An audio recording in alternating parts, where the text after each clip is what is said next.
Hello friends, welcome to my YouTube channel the web education. So friends, प्राथमिक TET 2022 interview के लक्ष्य करे the web education channel तत्त्वावधाने যে সিরিজটা শুরু করেছিলাম, অর্থাৎ এখানে 2017 ইন্টারভিউতে যে প্রশ্নগুলো করা হয়েছিল সেগুলো এবং তার অনুকরণে বিভিন্ন টপিক ওয়াইজ যে প্রশ্নগুলো করানো হয়, তো তার আজকে 65 নম্বর ক্লাস, অর্থাৎ 65তম ক্লাস। এর আগে কিন্তু অনেক ক্লাস করানো রয়েছে, বিভিন্ন টপিক ওয়াইজও প্রশ্ন রয়েছে।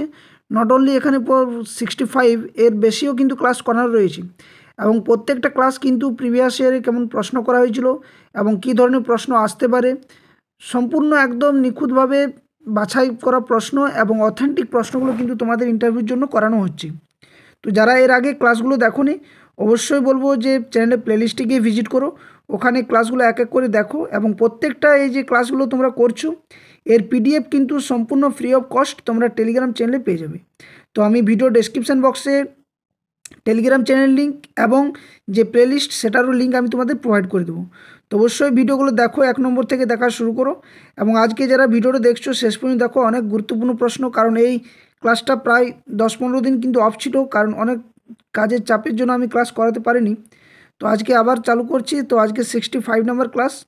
তো অবশ্যই যারা চ্যানেলে নতুন আছো চ্যানেলটি সাবস্ক্রাইব করে বেল নোটিফিকেশন অন করো এবং ভিডিওটি শেয়ার করো সকলের সাথে, আর লাইক অবশ্যই করবে। অনেকে কিন্তু চ্যানেলটি সাবস্ক্রাইব করছো না বলে চ্যানেলের রিচ কিন্তু বারবার ডাউন হয়ে যাচ্ছে এবং সকলকে রিকোয়েস্ট করবো চ্যানেলের পাশে থাকো এবং ভিডিওগুলো ক্লাসগুলো দেখো, উপকৃত খুবই হবে। এতটাই হবে যে যথেষ্ট পরিমাণে তোমাদের ইন্টারভিউর জন্য এগুলো হেল্পফুল হবে।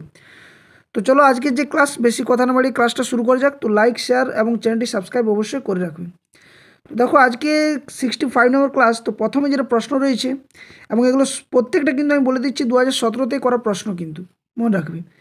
তো দেখো, চাইল্ড সাইকোলজি একটা যে বই রয়েছে ডিএলএড, তোমরা সকলে কিন্তু জানো এটা নিয়ে। তো বিভিন্ন তত্ত্ব থেকে কিন্তু প্রশ্ন আসে। তো একটা প্রশ্ন করেছিল যে কোয়েলবার্গের নৈতিক বিকাশের কয়টি উপাদানের কথা বলা হয়েছে, এটা কিন্তু প্রশ্ন করেছিল। তো প্রথমত বলবে যে কোয়েলবার্গের নৈতিক যে বিকাশ সেখানে কিন্তু 3টি উপাদানের কথা বলা হয়েছে, স্তরের কথা বলা হয়নি, মনে রাখবে। আমি পরের স্তরের কথাগুলো রেখেছি। তো এখানে যে 3টি উপাদানের কথা বলা হয়েছে সেটা হচ্ছে কী কী, একটা হচ্ছে জ্ঞানমূলক বিকাশ, 2 নম্বর হচ্ছে জ্ঞানমূলক দ্বন্দ্ব এবং 3 নম্বর হচ্ছে ভূমিকা গ্রহণের ক্ষমতা। আর সকলকে বলবো যারা সিডিপি বা চাইল্ড ডেভেলপমেন্ট প্যাডাগজি যে বইটি পড়োনি, তা অবশ্যই বলবো যে সাইকোলজির বইটা কিন্তু ডিএলএড যেটা রয়েছে পড়বে, কারণ ওখান থেকে অনেক প্রশ্ন কিন্তু করানো হয় বা করানো হয়েছে। ক্লাসগুলো দেখবে এবং বইগুলো অবশ্যই পড়বে, কারণ ওখান থেকে কিন্তু প্রশ্ন করে একের পর এক কিন্তু তত্ত্বগুলো যেগুলো রয়েছে সমস্তগুলো কিন্তু ভালো করে একটু মুখস্থ বা জেনে যাবে। তো কী কী বলবে, জ্ঞানমূলক বিকাশ, জ্ঞানমূলক দ্বন্দ্ব এবং ভূমিকা গ্রহণের ক্ষমতা, এই 3টা হচ্ছে কোয়েলবার্গের নৈতিক বিকাশের উপাদান। নেক্সট দেখো 2 নম্বর প্রশ্ন কি না, এটাও কিন্তু প্রশ্ন করেছিল যে কোয়েলবার্গের নৈতিক বিকাশে কয়টি পর্যায় রয়েছে ও কী কী। তো এই প্রশ্নটা কিন্তু খুবই গুরুত্বপূর্ণ এবং একটা জানার মতো বা সকলেরই জানা দরকার এই প্রশ্নটা। তো কোয়েলবার্গের নৈতিক বিকাশের 3টি পর্যায় রয়েছে। একটা হচ্ছে প্রাক প্রথাগত পর্যায়, অনেক সময় এই পর্যায়গুলোর বয়সসীমাটা বলে দেয়। তো প্রথম হচ্ছে 4 থেকে 10 বছর, দ্বিতীয় হচ্ছে প্রথাগত পর্যায় যার বয়সসীমা হচ্ছে 10 থেকে 13 বছর, এবং উত্তর প্রথাগত পর্যায় যার বয়স হচ্ছে 13 বছর থেকে তার ঊর্ধ্বে। এবং এই প্রত্যেকটা পর্যায়ের কিন্তু দুটো করে স্তর রয়েছে, আমি স্তরটা দিইনি, পরবর্তী ক্লাসে অবশ্যই স্তরগুলো তোমাদের উল্লেখ করে দেবো। তো কোয়েলবার্গের নৈতিক বিকাশের 3টি উপাদানের কথা আমরা জানলাম, জ্ঞানমূলক বিকাশ, জ্ঞানমূলক দ্বন্দ্ব এবং ভূমিকা গ্রহণের ক্ষমতা। এবং কোয়েলবার্গের যে নৈতিক বিকাশ তার কিন্তু 3টি পর্যায় রয়েছে। একটা হচ্ছে প্রাক প্রথাগত পর্যায় যার বয়সসীমা 4 থেকে 10 বছর, প্রথাগত পর্যায় যার বয়সসীমা 10 থেকে 13 বছর, এবং 3 নম্বর হচ্ছে উত্তর প্রথাগত পর্যায় যার বয়সসীমা হচ্ছে 13 বছর থেকে তার বেশি। ওকে, নেক্সট এই ধরনের কিন্তু প্রশ্নগুলো করে, যেমন আইকিউ, জেডপিডি, এমকেও, এই প্রশ্নগুলো কিন্তু করে থাকে। তো জেডপিডির ফুল ফর্ম কি না, জেডপিডির ফুল ফর্ম হচ্ছে জোন অফ প্রক্সিমাল ডেভেলপমেন্ট, অর্থাৎ এক কথায় বলে যায় ভাড়া বন্ধনের যে ব্যাপারটা, তোমরা অনেকে কিন্তু জানো এটা। ভ্যাগটস্কি যে তত্ত্বটা রয়েছে সেখানে সামাজিক বিকাশ, জ্ঞানমূলক বিকাশ তত্ত্ব, যেখানে জেডপিডি নিয়ে বলা হয়েছে, একটা খুবই গুরুত্বপূর্ণ একটা টপিক বা টার্ম। তো এটার ফুল ফর্ম কি, জোন অফ প্রক্সিমাল ডেভেলপমেন্ট, এটা কিন্তু মনে রাখবে। নেক্সট 4 নম্বর প্রশ্ন কি না, প্রগতিবাদ শিক্ষার অর্থাৎ প্রগ্রেসিভ এডুকেশন, এটা নিয়েও আমি কিন্তু ক্লাস দিয়েছি, তোমরা ক্লাসগুলো দেখলেই বুঝতে পারবে। তো এর জনক কি, তো প্রগতিবাদ শিক্ষার জনক হচ্ছে জন ডিউই, এটা কিন্তু মনে রাখবে। প্রগ্রেসিভ এডুকেশন বা প্রগতিবাদ শিক্ষার জনক হচ্ছে জন ডিউই। অনেক মনোবিদের নিয়ে প্রশ্ন করে এবং এই প্রশ্নগুলো খুবই গুরুত্বপূর্ণ প্রশ্ন এবং টার্মগুলো জানা অবশ্যই দরকার, কারণ সকলেই ডিএলএড পূর্ণ প্রশিক্ষিত 2 বছরে, তাই এই যে টার্মগুলো এগুলো অবশ্যই কিন্তু মনে রাখবে। ওকে, নেক্সট 5 নম্বর প্রশ্ন দেখো, মানসিক প্রতিবন্ধী শিশুর আইকিউ সাধারণত কত থাকে? অর্থাৎ যারা মানসিকভাবে যারা প্রতিবন্ধী তাদের সেই সমস্ত শিশুর আইকিউ কত থাকে না, বলবে 70-এর নিচে। এবং যারা অ্যাভারেজ শিশু অর্থাৎ সাধারণ শিশু যারা একদম, তাদের আইকিউ থাকে মনে রাখবে 100 থেকে 110-এর মধ্যে। 100 থেকে 110-এর মধ্যে কিন্তু সাধারণত যারা থাকে তাদের আইকিউটা থাকে। ওকে, নেক্সট 6 নম্বর প্রশ্ন, মূর্ত বুদ্ধি ও বিমূর্ত বুদ্ধি, এই দুটো বুদ্ধি বলতে কি বোঝায় সেটা বলতে বলেছে। তো এটাও কিন্তু 2017 থেকে করা প্রশ্ন। তো কি বলবে, মূর্ত বুদ্ধি আর বিমূর্ত বুদ্ধির মধ্যে কি বোঝায় না, হাতে কলমে কাজ করার মাধ্যমে যে বুদ্ধির প্রয়োজন হয়, অর্থাৎ হাতে কলমে, অর্থাৎ যেটা তুমি প্র্যাকটিক্যালিভাবে শিখবে হাতে কলমে একদম, মানে লার্নিং বাই ডুইং যেটা বলা হয় কথায়। তো হাতে কলমে কাজ করার মাধ্যমে যে বুদ্ধির প্রয়োজন হয় তাকে বলে মূর্ত বুদ্ধি। আমরা জানি মূর্ত, সক্রিয় স্তর, যৌক্তিক সক্রিয় স্তর, আমরা পেঁয়াজের যে জ্ঞানমূলক তত্ত্ব রয়েছে সেখানে কিন্তু বা প্রজ্ঞামূলক তত্ত্বে আমরা পড়েছি। তো মূর্ত জিনিসটা কি, আমরা যেটা হাতে টাচ করে স্পর্শ করে দেখতে পাবো যেগুলো, সেগুলো হচ্ছে মূর্ত জিনিস। তাহলে এটা মূর্ত বুদ্ধি, হাতে কলমে কাজ করার মাধ্যমে যে বুদ্ধির প্রয়োজন হবে। অপরদিকে ভাষার ব্যবহার, সংখ্যার ব্যবহার, চিন্তা করা, কল্পনা করা, যুক্তি নির্ণয় করা, এই ইত্যাদি ক্ষেত্রে যে বুদ্ধির প্রয়োজন হয় তাকে বলা হয় বিমূর্ত বুদ্ধি। ওকে, এবং এটাও কিন্তু 2017-তে করা প্রশ্ন। নেক্সট তারপরের প্রশ্ন 7 নম্বর। তো তার আগে বলে রাখি, যারা WB টেট 2022 ইন্টারভিউ প্রিপারেশন নিচ্ছে চাইছো, তারা অবশ্যই কিন্তু দ্য ওয়েব এডুকেশন চ্যানেলের তত্ত্বাবধানে 3টা PDF ফাইল এগুলো কিন্তু বাই করতে বলা হবে, কারণ এগুলো বাই করা ছাড়া কোনো উপায় নেই। এগুলো PDF আকারে রয়েছে। একটা হচ্ছে target WB primary TET 2022 interview guidebook. এটা কিন্তু প্রথমত যখন তৈরি করে তখন 125 টাকা দাম ছিল, বর্তমানে এর প্রাইস কিন্তু ফিক্সড, কারণ 150 টাকা এর দাম, অফার সেই মুহূর্তে ছিল। তো এটা কিন্তু 2017-তে কী ধরনের প্রশ্ন করা হয়েছিল, আগামী 2022-এ কী ধরনের প্রশ্ন করা হবে, বিভিন্ন শিক্ষা কমিশন রয়েছে, প্রি প্রাইমারি থেকে ক্লাস 5 পর্যন্ত যে বইগুলো রয়েছে সেই বইয়ের পড়া, বইগুলোর তথ্য ইন ডিটেলস রয়েছে। তারপরে নিপুণ ভারত মিশন রয়েছে, কবি পরিচিতি সম্পর্কে রয়েছে, ইন ডিটেলস এই বইটাতে রয়েছে একটা বই। দ্বিতীয়ত আরেকটা বই পাবলিশ করা হয়েছিল, এগুলো তোমাদের রিকোয়েস্টে কিন্তু যারা স্টুডেন্ট, যারা চাকরি প্রার্থী 2022 টেট তাদের। আরেকটা হচ্ছে আমাদের পশ্চিমবঙ্গ এবং আমার জেলা, অর্থাৎ 23 জেলা পশ্চিমবঙ্গের এবং ওয়েস্ট বেঙ্গল জিওগ্রাফি, এর নিয়ে কিন্তু ডিটেলস তথ্য রয়েছে এই PDF ফাইলটাতে। এটার দামও কিন্তু বেড়ে গেছে, এটার দাম কিন্তু বর্তমানে 200 টাকা রয়েছে। ওকে, এখানে পশ্চিমবঙ্গের ভূগোল এবং 23 জেলার নিজস্ব জেলা এবং অন্যান্য জেলা সম্পর্কেও জানা দরকার, তাই একসাথে বইটা দিয়েছি PDF আকারে। এখানে 23 জেলার যে পর্যটন ক্ষেত্র, বিভিন্ন বিখ্যাত ব্যক্তি, প্রশাসনিক ব্যবস্থা কেমন আছে, BDO DM, এই সমস্ত যে প্রশাসনিক দিকগুলো রয়েছে, কতগুলো পঞ্চায়েত রয়েছে, কতগুলো ব্লক রয়েছে, কতগুলো থানা রয়েছে, এই সমস্ত কিছু কিন্তু এখানে দেওয়া রয়েছে। আরেকটা যেটা ইউটিউবে প্রথমবার, এটা কিন্তু হয়তো খুব কমই পাবে, সেটা হচ্ছে ডেমো PDF, অর্থাৎ ক্লাস 1 এবং 2 এটা কিন্তু এই মুহূর্তে কিন্তু বানানো রয়েছে, 3, 4, 5 আলাদাভাবে কিন্তু তৈরি করা হচ্ছে। এটার দাম কিন্তু রয়েছে 250 টাকা, এটাও PDF আকারে, যেখানে প্রত্যেক পড়ার পুঙ্খানুপুঙ্খ আলোচনা রয়েছে, কিভাবে তুমি ডেমো দেবে, কারণ ডেমোতে তোমরা জানো 5-এ 5 পাওয়ার কিন্তু একটা চান্স বা স্কোপ খুব বেশি রয়েছে, এবং এবারে ইন্টারভিউ কিন্তু টাফ হবে। তো এগুলো কিন্তু করতে গেলে অবশ্যই কিন্তু এখান থেকে ক্লাস 1-2 এর প্রশ্ন কিন্তু কমন পাবে ডেমোর থেকে। তো এখানে যে সমস্ত শিক্ষিকা কীভাবে ডেমো দেবে সেটা ব্যাখ্যা রয়েছে। 2017 ইন্টারভিউতে করা গুরুত্বপূর্ণ পড়ার ডেমো রয়েছে, প্রত্যেকটি পড়ার ডেমো কম সময়ে দেওয়ার মতো উপস্থাপন ব্যাখ্যা রয়েছে, সহজ সাবলীলভাবে কিন্তু ভাষা প্রয়োগ করে এগুলো ডেমোগুলো তৈরি করা হয়েছে। আরেকটা গুরুত্বপূর্ণ বিষয় যে 500+ কিন্তু যারা 2017 চাকরি প্রার্থী, যারা টিচার হয়েছেন বর্তমানে শিক্ষক শিক্ষিকা, তাদের কাছ থেকে জেনে তাদের তত্ত্বাবধানে কিন্তু এই ডেমো PDF ফাইল বা সমস্ত PDFগুলো কিন্তু বানানো বা তৈরি করা হয়েছে প্রশ্নোত্তরগুলো। এবং এই ডেমো PDFটা খুবই গুরুত্বপূর্ণ, একদম কীভাবে ইন্টারাকশন করে গল্পের ছলে তুমি কীভাবে ডেমোটা দেবে, সেখানে 5-এ 5 পাওয়ার কিন্তু একদম ফুল স্কোপ রয়েছে এগুলোর থেকে। তো ক্লাস 3, 4, 5 আলাদাভাবে বানানো হচ্ছে, এটা কিন্তু কম্বাইন্ডভাবে ক্লাস 1 অর্থাৎ প্রথম শ্রেণী এবং দ্বিতীয় শ্রেণী একসাথে বানানো হয়েছে।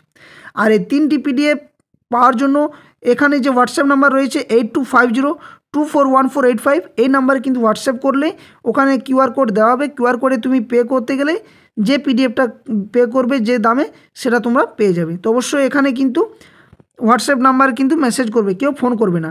আর আরও কিছু তথ্য জানার জন্য অবশ্যই টেলিগ্রাম চ্যানেলের লিঙ্ক আমি ভিডিও ডেসক্রিপশানে দিয়ে দেবো, the web past education Telegram চ্যানেলও যুক্ত হয়ে যাবে। ওকে, তো দেখো তারপর নেক্সট প্রশ্ন কী রয়েছে, 7 নম্বর প্রশ্ন, সেটা হচ্ছে যে ব্যক্তিগত পার্থক্য বলতে কী বোঝায়। এটা কিন্তু প্রশ্ন করা হয়েছিল না, কোনো একটি ব্যক্তি বা একাধিক ব্যক্তির বৈশিষ্ট্য, অর্থাৎ তার চারিত্রিক যে কোনো বৈশিষ্ট্য, সামাজিক যে কোনো দিক থেকে যে বৈশিষ্ট্য, সেই বৈশিষ্ট্যের পরিপ্রেক্ষিতে যে ব্যক্তি সকলের মধ্যে যে পার্থক্য বা বৈষম্য দেখা যায় তাকে বলা হয় ব্যক্তিগত পার্থক্য।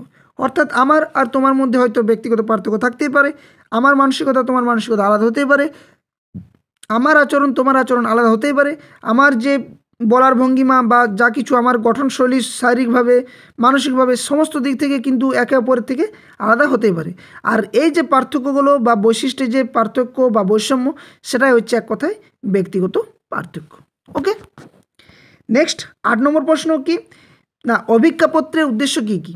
এই অভিজ্ঞাপত্র দিয়ে কিন্তু প্রশ্ন করে, অভিজ্ঞাপত্র, মূল্যায়ন, অ্যাসেসমেন্ট, তারপরে মেজারমেন্ট, এগুলো কিন্তু আমি ফুল ডেডিকেটেড ক্লাস দিয়েছি। তোমরা কিন্তু টেলিগ্রাম চ্যানেলে তোমার ভিডিও ডেসক্রিপশানে যাবে, সেখানে কিন্তু আমি প্লেলিস্ট লিঙ্ক দেবো, বা প্লেলিস্ট কিন্তু চ্যানেলে গিয়ে কিন্তু পেয়ে যাবে। ওখানে কিন্তু দেখবে 2022 স্টেট ইন্টারভিউ বলে একটা প্লেলিস্ট রয়েছে, ওখান থেকে কিন্তু 1 নম্বর থেকে ক্লাসগুলো দেখা শুরু করো। সকলকে এটাই রিকোয়েস্ট করব।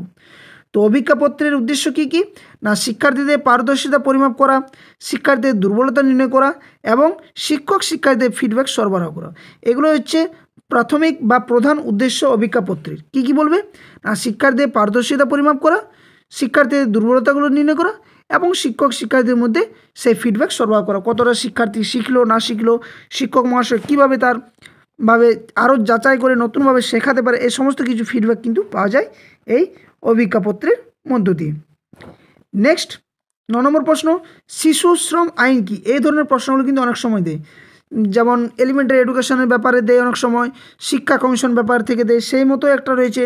তারপরে মৌলিক অধিকারের শিক্ষা সংক্রান্ত কোথায় বলা রয়েছে, প্রস্তাবনাতে কি রয়েছে, অর্থাৎ সংবিধান থেকেও কিন্তু প্রশ্ন করে, এবং নিজের সাবজেক্ট থেকে তো অবশ্যই করে একটা দুটো প্রশ্ন। আর কারেন্ট যে অ্যাফেয়ার্স, সেটা কিন্তু অবশ্যই তোমরা জেনে যাবে। রিসেন্ট যে মুহূর্তে তুমি ইন্টারভিউ দিতে যাবে, তার 1-2 মাসের মধ্যে যে আশ্চর্যজনক বা কিছু একদম গুরুত্বপূর্ণ ইম্পর্ট্যান্স যে ফ্যাক্ট বা কারেন্টগুলো ঘটে থাকে, যে বিষয়গুলো টপিকগুলো, সেগুলোর থেকেও কিন্তু প্রশ্ন করে, এবং যেদিন তুমি ইন্টারভিউ দিতে যাবে সেদিনের পেপার অবশ্যই তুমি একটু পড়ে জেনে যাবে। তো এই শিশু শ্রম আইন কি না, ভারতীয় সংবিধানে 24 অনুচ্ছেদে, অর্থাৎ 24 নম্বর অনুচ্ছেদে পরিষ্কারভাবে বলা হয়েছে যে 14 বছরের নিচে কোনো শিশুকে কারখানায় বা খনি বা কোনো বিপজ্জনক বা ঝুঁকিপূর্ণ কাজ করানো যাবে না। এই কাজ করানো যে না যাওয়ার যে বিধিবদ্ধ যে আইন, সেটা হচ্ছে এই শিশু শ্রম আইন। আর ইহা পাস হয় কত সালে, এটি পাস হয় 1986 সালে। এটা কিন্তু অনেক সময় প্রশ্ন করে যে ভারতের শিশু শ্রম আইন কত সালে পাস হয় না, 1986 সালে। এখানে শিশু শ্রম আইনে কত নম্বর অনুচ্ছেদে বলা রয়েছে, 24 নম্বর অনুচ্ছেদে।